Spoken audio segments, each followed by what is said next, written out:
Hey there, this is Jacques from Heroes and Legends, and welcome to the next Commander 2016 deck list. This is actually the fourth deck now that we're examining. Over the course of the last 3 days, we saw 3 of the other decks.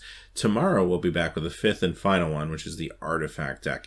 But today, we're going to look at Entropic Uprising, which is basically the Chaos deck. And even though this is a Chaos deck, there is definitely a pretty strong game plan here. Don't let it fool you. It knows what it's doing. It's not here to just watch the world burn. It's trying to win the game, and this actually seems like a pretty fun one. Quickly before we get started, just a reminder, if you look at the description below, you'll see links to our Amazon affiliate store, and if you make any purchases through any of those links, a small percentage does come back to help support the channel. So, as always, thank you for looking at those, and thank you to all the patrons on Patreon to help make these videos possible. Without you all, I wouldn't be able to do this, so thank you. And there's also links to our Patreon page down there. Having said that, we got a lot of cards to talk about, so let's get into it. First off, this deck as a whole, I kind of alluded to it already. It's a Chaos deck. It's all about hitting one of its actual numerous win conditions. There's a few ways you could go about this. Sometimes this deck could win by going wide. Sometimes it could win with really big creatures, especially in the air. Sometimes it can win by milling out opponents. Other times it can win just by giving you a lot of strength based off what's in graveyards. And yes, there are some high variance cards that are really playing into the Chaos theme. But for the most part, this deck is actually a lot more structured than you're probably thinking when you say Chaos deck. So let's jump in, and we'll start by looking at the new cards that are included. And there's 15 altogether, just like the other decks. Now, a lot of these are starting to repeat, so when we get to one that we've seen before, I'll probably give just a quick evaluation. But if you'd like my full thoughts, definitely check out the previous videos when we first introduced some of these cards. But let's start off with the commanders, beginning with our 4-color commander. And this is Yggdrasil Maelstrom Wielder. This one's pretty cool. I really like what they've done with most of these 4-color commanders. Some of them are really unique. This one's very straightforward, but really awesome. 5/4 Trampler, but whenever this thing can get across and do combat damage to a player, then for the rest of your turn, all the cards you play out of your hand, spells cast from your hand, get Cascade. Now, you're going to find this as a great source for Cascade. There's a couple other Cascade cards in the deck. I wouldn't go as far as to say that Cascade's a huge part of this deck's like win condition or anything like that, but it's definitely a nice value play throughout the game if you can Cascade a few times. This card's going to help you do that, and it's awesome. Anything that's going to enable multiple Cascades over the course of a game is pretty amazing. So I really like this card a lot. Again, it does have to get its damage across for it to really be effective, but it does have Trample, which is kind of nice. You're going to be able to hopefully play this early enough that you're going to get some incremental advantage out of it. Later in the game, it might be harder for this to get across for damage at certain times, but there's also a lot of board sweeps and different things that could help this creature still get across later in the game.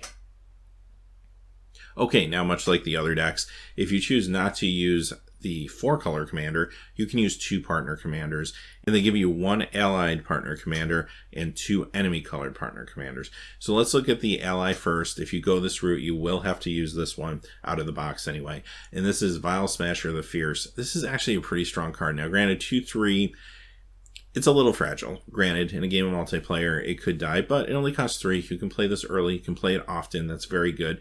And it does direct damage to an opponent at random based on the casting cost of your first spell each turn. Now, it's each turn, so you can cast your first spell on your turn. If you have any instants that you play on other people's turns, it will work there too. What I like about this card, actually twofold. The first thing for Commander is I like the idea of doing damage to an opponent at random in commander games, especially early on, because that way you're not picking on someone and you're not necessarily like getting someone angry at you to the point where they're retaliating. Like, it's just kind of a roll of a dice, you know. It's like, hey, you know what, I'm sorry, I had to play this card and I didn't really want to hit you, but that's kind of what happens. It is what it is, right? So it's a lot easier for players to kind of move on from that than if you just flat out just plain attack them in the early rounds of a game, right? So this kind of, even though you're still doing damage to opponents, takes a little bit of the bite off, and sometimes politically that's good in a multiplayer game. The second thing that's cool about this card is, I haven't said this about many cards, I think maybe this is the 3rd one we've seen, but I feel like this potentially could see a little bit of legacy play. It's got a couple things against it. First off, it doesn't have blue in it, so it can't be pitched to Force of Will or anything like that. It is a little fragile, again, at 2/3. It is legendary, so it's got a lot to overcome, but it is pretty cheap, and the fact that if you play spells throughout the game and you're maybe in a more aggressive like burn style deck, it's just extra damage. But I guess the question is, would it just be better to have another burn spell as opposed to something like this, right? In a one-on-one matchup, it does take away the variance. It obviously is just going to hit your one opponent, so that's kind of nice, and that kind of mitigates its power a little bit based off the casting cost. So could it get there? I don't know, but it would be interesting to kind of see if someone could try to brew something with it. I wouldn't count it out anyway. All right, let's move on to the enemy color partners. And this one actually is really cool for this deck. Tapping it to add colorless mana to your mana pool for each card you've drawn this turn. Now, it sounds like, okay, well, maybe you get a couple mana. If you manage to like cantrip or draw a card, you can find some value here. But what this deck's trying to do is basically repeatedly Wheel of Fortune and Windfall. Like, that's the bread and butter of this deck. It wants to Wheel of Fortune as many times as it can. And Wheel of Fortune, of course, means you're going to be drawing a lot of cards. So even just one Wheel of Fortune, you've just drawn 7 cards. You could tap this for 7 colorless mana and of course, whatever other mana you have left on your table. And you could be playing some big stuff fast. So this is a really cool card. Now, you do have to hit some of these Wheel of Fortune effects for this card to really do anything. But when you hit them, it's going to be pretty good. Again, she's a little fragile at 2/3, but she only costs 4, so that's kind of nice. And she has a pretty big effect. Finally, we have Thracio's Triton Hero. This could be the other way you go with your partners. And this one is probably just a better card just in a vacuum, like just in general. If you don't have a combo going on, then this is just going to help you hopefully get a combo to put out there. This costs 2, so you can play it early, you can play it often. Again, little small, 1/3, but I like the fact that at any time you can pay 4 mana to scry 1, and then that top card of your library, if it's a land, it goes into the battlefield tapped, and that's any land, not just basic land. Otherwise, you draw the card. So you're always getting basically card advantage whenever you activate this. You can activate it more than 1 time per turn cycle, which is awesome. It doesn't tap. You can wait until it's right before your turn to activate it if you're trying to hold on to instants or anything like that. So it's really cool. And it's a tough decision. If I had to choose between one of those two as my commander, now granted, they both get to be played in the deck, so that's cool. But if I had to choose between the two, I mean, one is really good, but it has to be certain situations. This one, maybe not quite as powerful, just outright, but over time is going to give you a nice advantage. So I really like them both. Great designs. And I said this one was previewed, but the art's awesome. I love the merfolk art. Really kind of takes you back to a time when we saw more merfolk in Magic. All right, let's look at the new creatures, Goblin Spymaster. We've seen this one before in another deck. And this deck, it's kind of here because it speaks to the chaos theme. It in itself isn't really doing anything that feels like this deck needs it or anything like that, but it is giving opponents creatures that will be attacking. It's going to add to the chaos of the board, and that's kind of why it's here, I think. Runehorn Hellkite. So here's one of our first Wheel of Fortune effects of the day. This one, it's a 5/5 flyer for 6, which is just fine. Nothing wrong with that. If it ends up in your graveyard, which it could do just naturally by dying, or it could simply be discarded to a Wheel of Fortune or Windfall effect. If that's the case, then you can pay 6, exile it, and you get a Wheel of Fortune. So this is exactly what this deck's trying to do. You'll see why as we continue on. But I will say, this deck's benefiting by cards in your graveyard, by cards in your opponent's graveyard. Sometimes it's benefiting by cards being discarded. Sometimes it's benefiting by cards being drawn. So, of course, Wheel of Fortune effects really feed into all of those things, which is pretty cool. Cruel Entertainment. Again, a card that's really feeding into the chaos theme here. You're allowing 2 players to basically just take each other's turns for them. And what they decide to do is what they decide to do. So there's a little bit of variance here. If you think you're going to pit 2 people against each other, it could backfire on you. They may decide to not do anything and just attack you. You can also be a little more spiky, and you can be one of the players you choose. So if you feel like someone's in a really weak position or has an opening where if you take over their turn, you could really mess up their board state, then you could go ahead and pick on that person if you have the feeling that you don't think they could do that much bad to you. But again, that could depend on what you draw at the top of your deck on your turn and stuff like that. So again, kind of a high level variance sometimes with this card. It is a lot of fun though. And again, I think at the end of the day, that's what this deck's trying to do, is just crazy stuff to really get reactions at the table sometimes, and that's fun. There's nothing wrong with that. Next, we have Parting Thoughts, and at worst, this is a black and 2 destroy target creature. If you happen to destroy a creature that has counters on it, wonderful, you can pay a little bit of life, and now you're drawing cards. It's actually pretty awesome. I kind of like these type of cards if I have a little more control. Like, for example, if I'm playing creatures that get counters on them, then at least gives me the option to cash in one of those for card draw at some point. This deck's not really doing that, so for the most part, you're just looking for an opponent that has a creature with counters. But even if you don't find that, it's still great removal. Grave Upheaval. So we've seen this one a few times now, and I'll be kind of brief. I love basic land cycling. I love the fact that they've made new basic land cycling cards for this product, and this is very, very good in this deck because you're going to have players dumping their hands into their graveyards relatively frequently with this deck. So now you get to go and pick a target creature card from any graveyard, put it into the battlefield under your control with haste. Yeah, this is perfect for this deck. Treacherous Train. I think it's the third time we've seen this card now. But again, this is a card that is very strong. It has basic land cycling, so if you get it early, you can use it to smooth out your colors, smooth out your mana. That's awesome. But later in the game, this potentially could even be a win condition when life totals are low. So this maybe isn't quite as good in this deck in some ways as the deck we saw yesterday, where you were really encouraging people to go into their deck and take basic lands and put them in the battlefield. But it's still very good and can do some crazy damage sometimes. Curtain's Call. This is the Undaunted spell for this deck, and I like the fact that they did 5 different Undaunted spells, one for each color, put one in each of these products. That was pretty cool, because they could have repeated some of these and they didn't, so that's awesome. This one, very, very powerful. Destroy 2 target creatures, just flat out. And again, when you have a lot of opponents sitting at the table, this becomes a very cheap instant to get rid of 2 big threats. Awesome inclusion. Next, we have Ancient Excavation. Now, we've seen this card before. It really makes sense, though, in this deck. Again, this is interesting because you can either land cycle again, but if you don't, and this only costs 4, you get to basically do a variation on Windfall, where instead of just discarding your hand and drawing that many cards, you get to draw as many cards in your hand, and then you discard that many. So basically, you get to decide which cards you keep and which ones you throw away. It's like a giant loot in a way. And that's actually really great for this deck that is trying to populate its graveyard sometimes and find value through cards that are going to be in the graveyard. There's also some cards with flashback and some cards that are going to let you play things out of the graveyard. We're going to see that coming up too. Frenzied Fugue, we've seen this one time before too. Again, I think this is mostly here to just contribute to the chaos feel of the deck.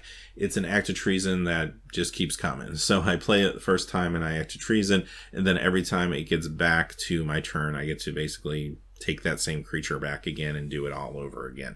That's kind of awesome and fun for a lot of reasons. As long as the creature stays alive, of course, and this enchantment stays on it, it will just keep giving you access to it.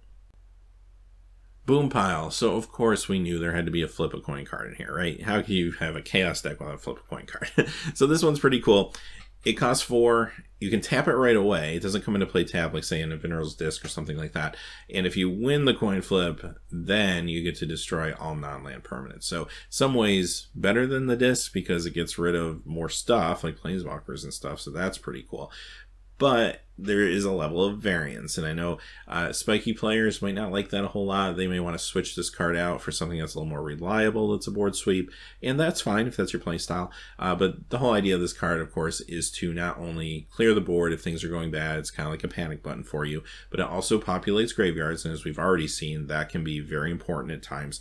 And also, it adds to the fun, the randomness of, is it going to work, is it not going to work? What's nice is if you do lose the coin flip, it doesn't go away, so next time it untaps, you can try again. The downside of that, though, of course, is if you need it in a pinch and you lose the coin flip, it might be too late. You might not get a chance to untap it.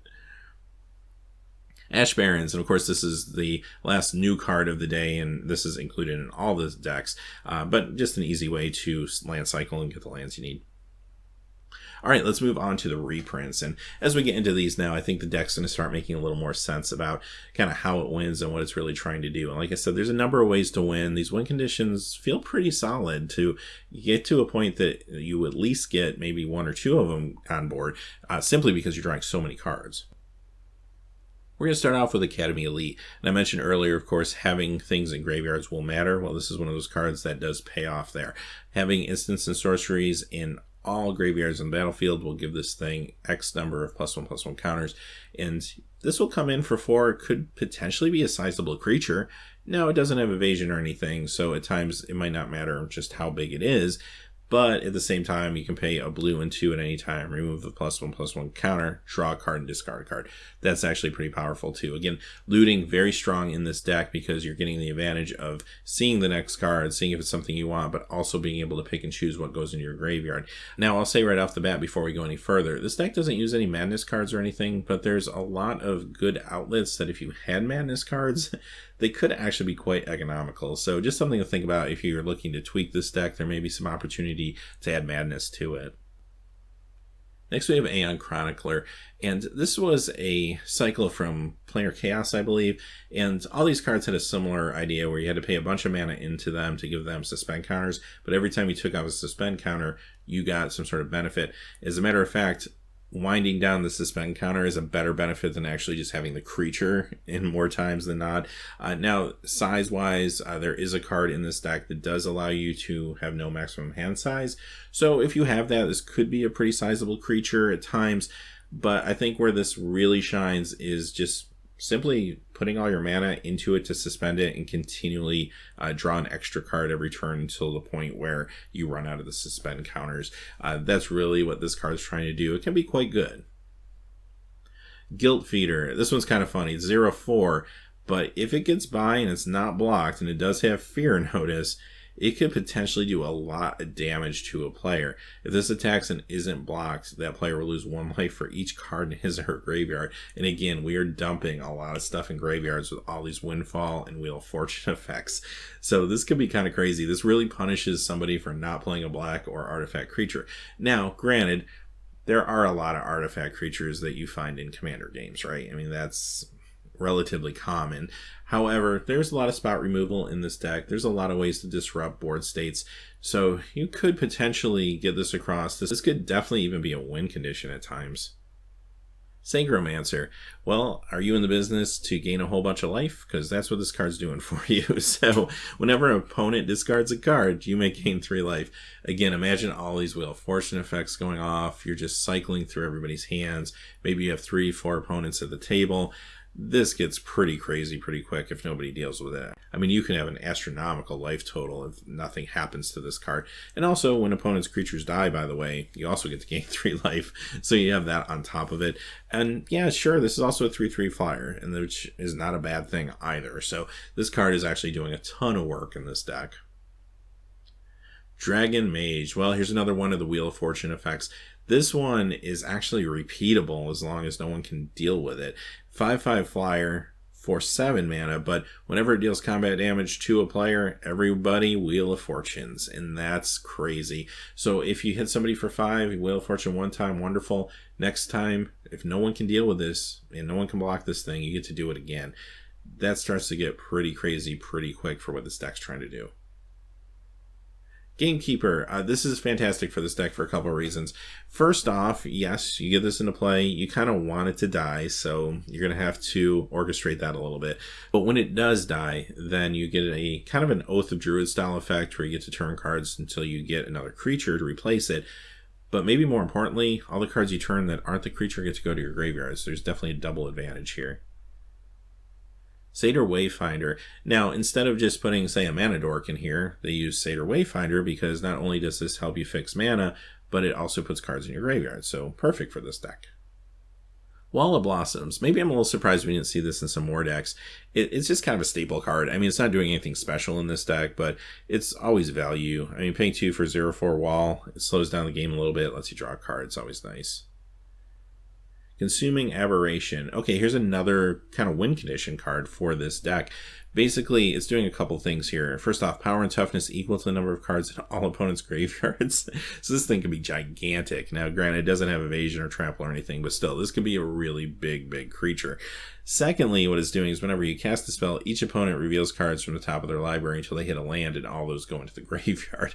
So not only do you have this giant creature potentially, but you're also milling everybody simultaneously at the table.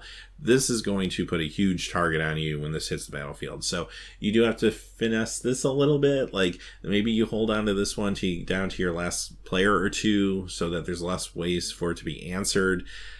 But this could win you the game if you play your cards right, no pun intended. It's a really awesome inclusion here, I think. Ethereum Horn Sorcerer. So here's another Cascade card. This is an expensive 3/6, but you get to Cascade. And then what's cool about it is you can always pay 3, return it to your hand, and when you cast it again, you can Cascade again. So you can keep using that Cascade effect for maybe a handful of times over the course of the game and find value there. Spellheart Chimera. So here's another card that's going to pay off for stuff that's in your graveyard. Again, this time it's instants and sorceries, and your power of this creature is going to be based on that. It has flying and trample. Toughness of 3 makes it a tad weak, because most of the time if you attack in with it, it will probably end up dying. But with the trample, you could get some decent damage across. And again, there's a lot of ways to disrupt your opponent's board states, and we're going to see those as we get into the sorceries.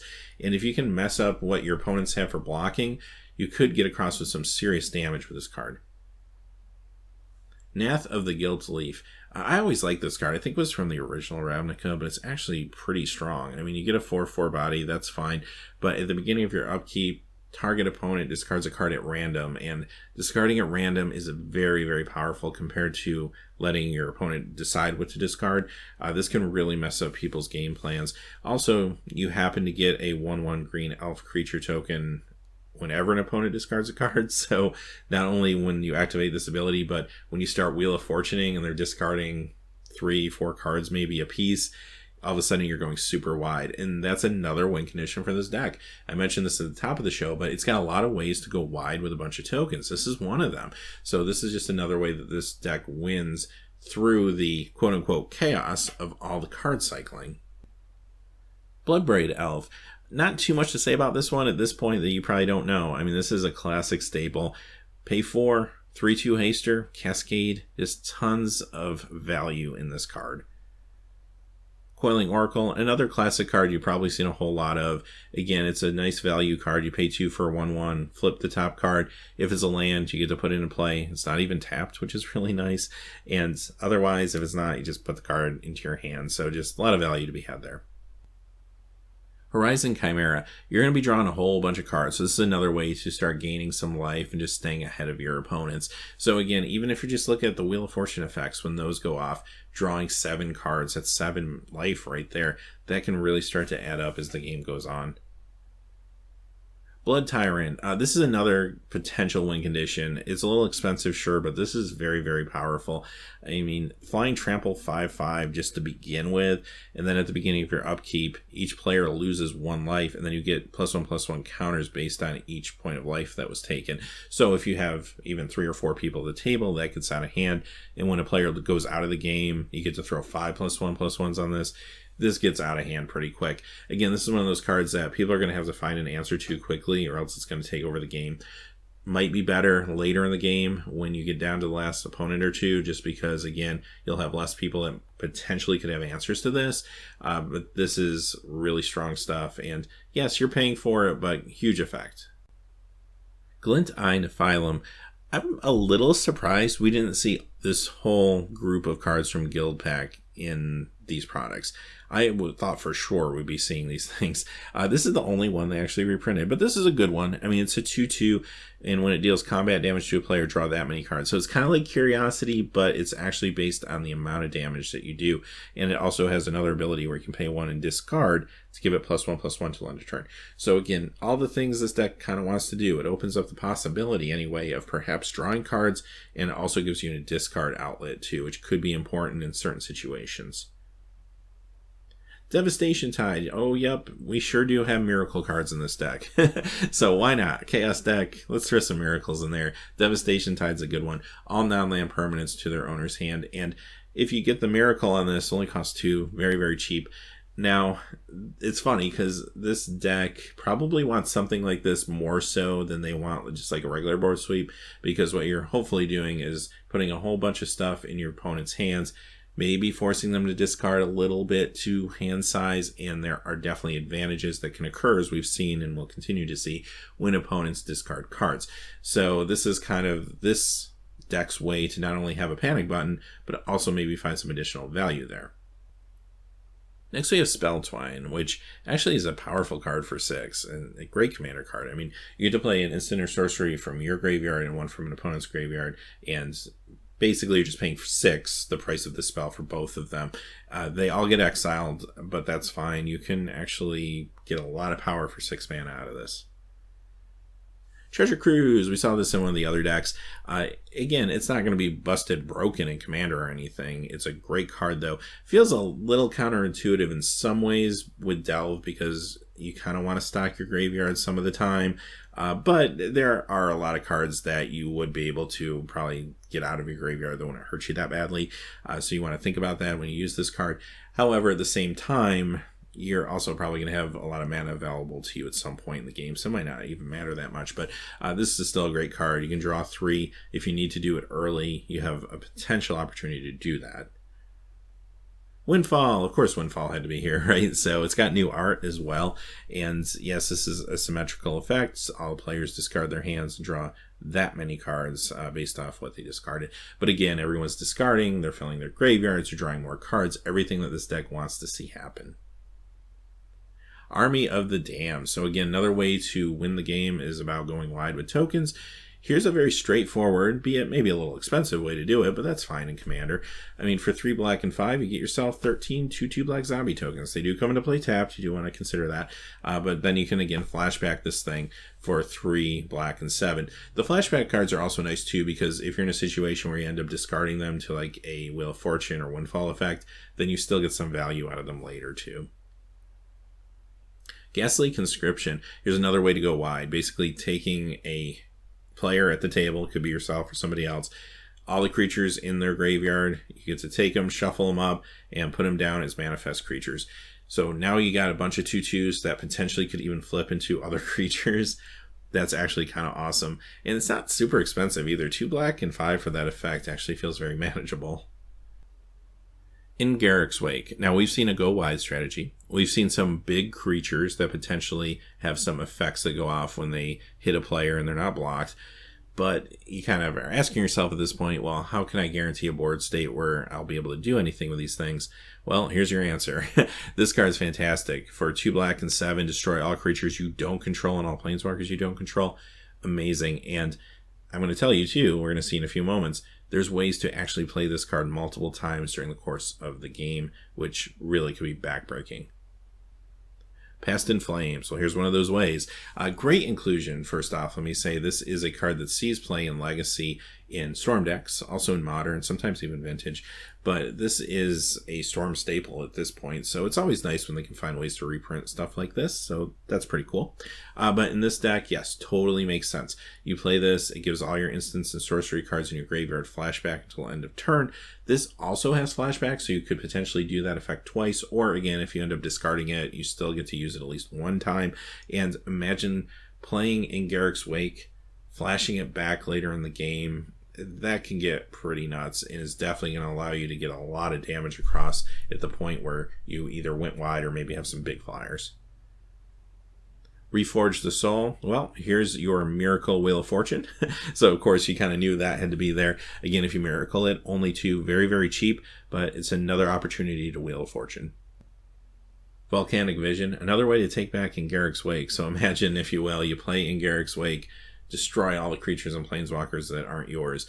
Later on, you play this. That is a 9 casting cost card, so doing 9 damage to all your opponent's creatures. You exile this, and then you can play in Garruk's Wake again. Yeah, that gets kind of crazy kind of quick, right? This is nuts. And even if you don't do that combo, I mean, there's plenty of other things you can do with this card.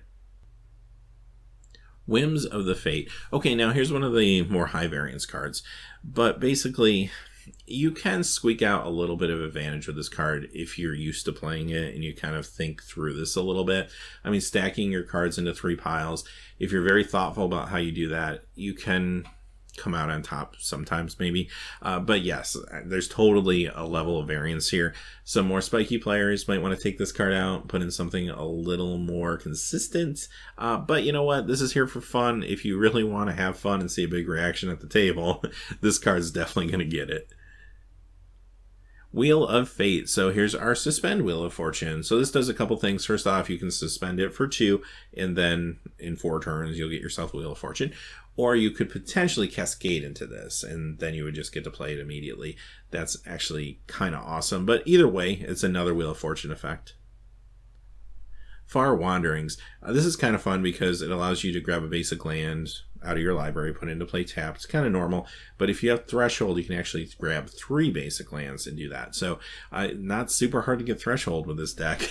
So this card could have a lot of value for you, especially in kind of the early to mid game where you're trying to pull ahead.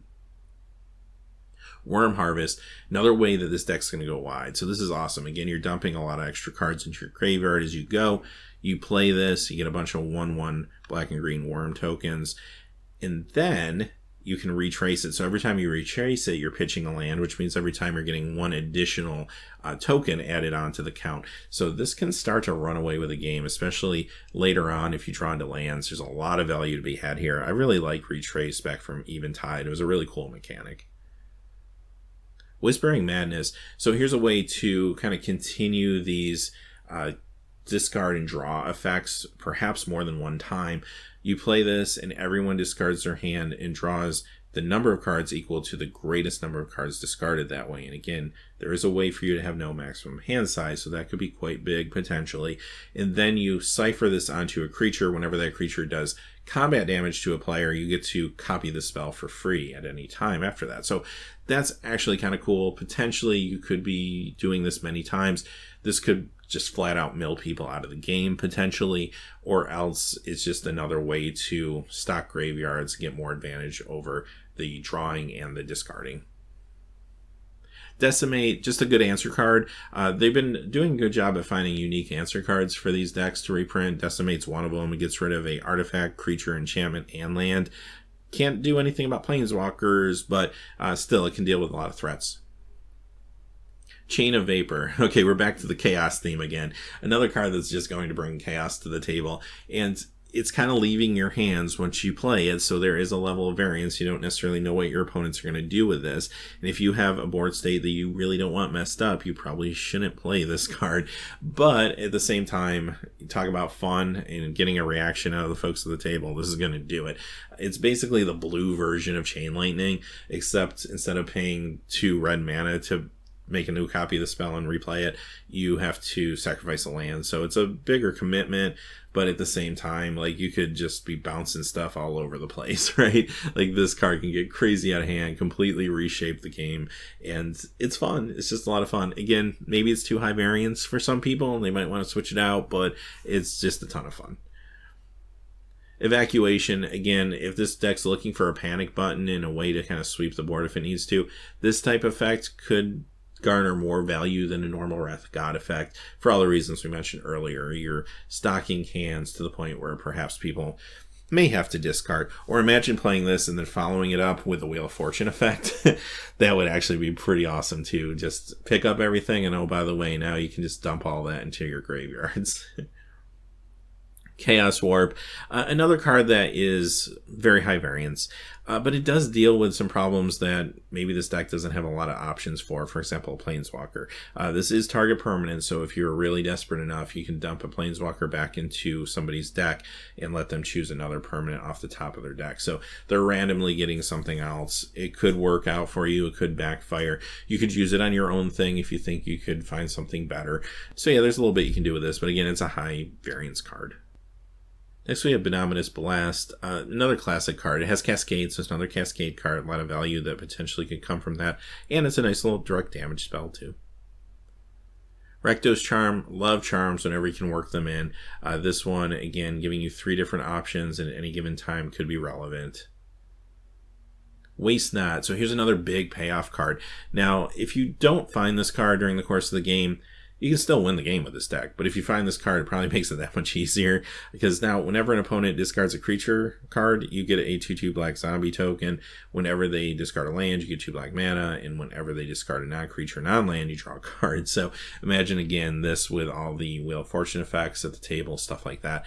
This gets pretty crazy pretty quick. Also, cool inclusion, earlier in the week we saw the first You Make the card that they did many years ago with Forgotten Ancient. This was the most recent one, maybe the last one, don't know if they're going to do that again with the Waste Not. So it's kind of neat history there. Burgeoning. This is a cool inclusion. I'll tell you, I think this was from Stronghold, if I'm not mistaken, at least from that time period. But this never saw a reprint until very, very recently with Conspiracy Take the Crown.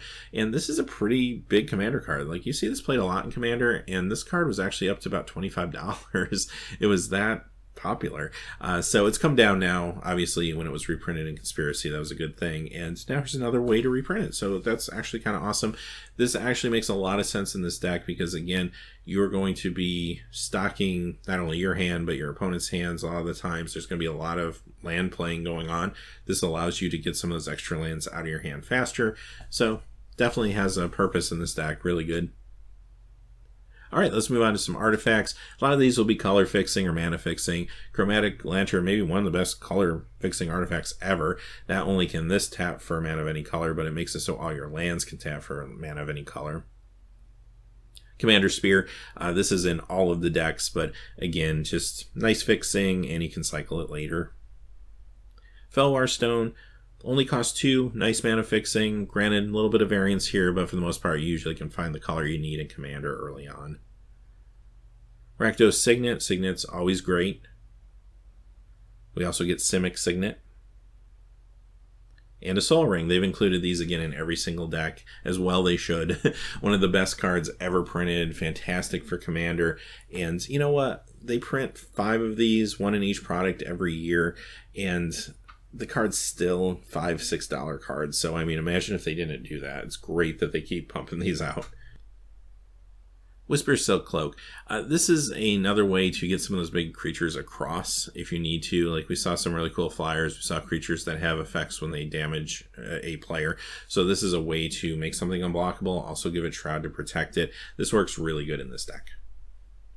All right, let's move on to the lands. A lot of these will be mana fixing again. Command Tower, very classic mana fixing.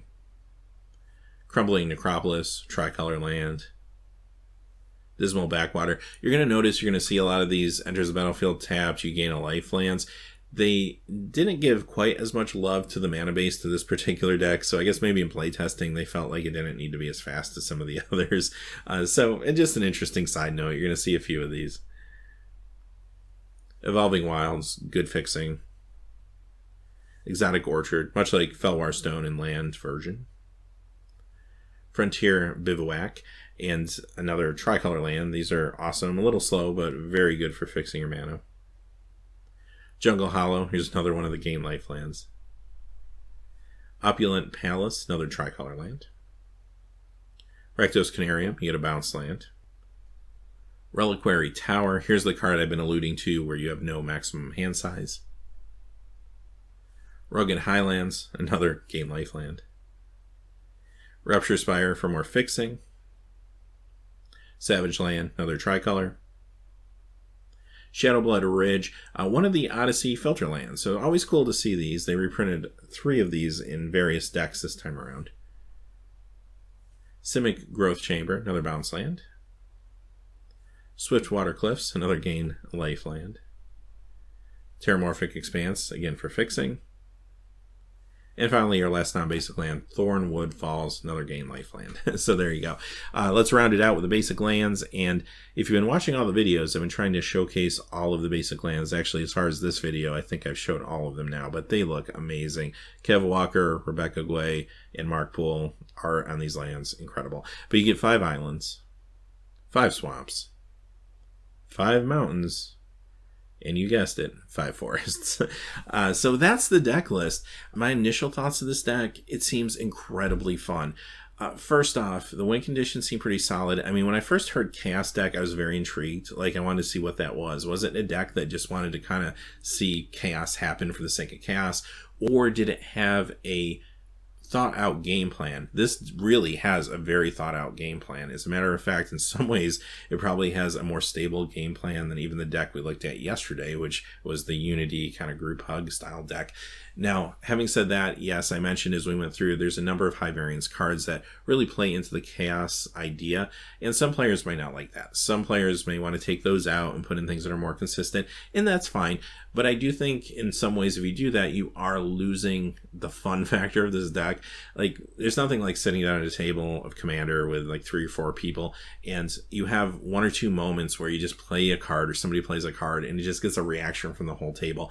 This deck is going to do that. It's just a lot of fun. It shakes things up, but it doesn't really steer too far away from its ultimate plan of basically making people draw, discard, and stock graveyards and then taking value from that to win the game. Like, it's still very focused in that regard. So I like this a lot. Brilliant idea, I think, for an out-of-the-box deck. Again, they're taking more risks with these decks. We saw a +1/+1 counters deck with a little bit of a twist from what you normally see. We've seen an aggressive deck, again, had a little bit of a twist.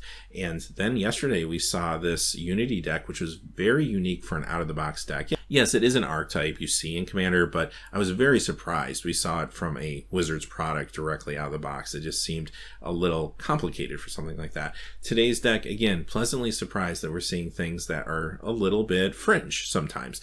Even though, yes, this archetype exists, it's really cool to see Wizards making their version of it. It's awesome, actually. Tomorrow we're going to be back with one more of these decks to look at. It's the Artifact deck, and I'll kind of tell you right now, even though I'm saying Artifact deck, that sounds vague. It could be almost anything.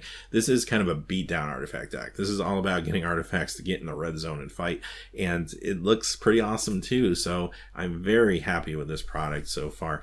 And hey, you know what? Until tomorrow, as always, thanks for watching. Please remember to like and subscribe, and have a great day. Hey, thanks as always for watching. This video, like all my videos, was made possible by the generous support of viewers like you on Patreon.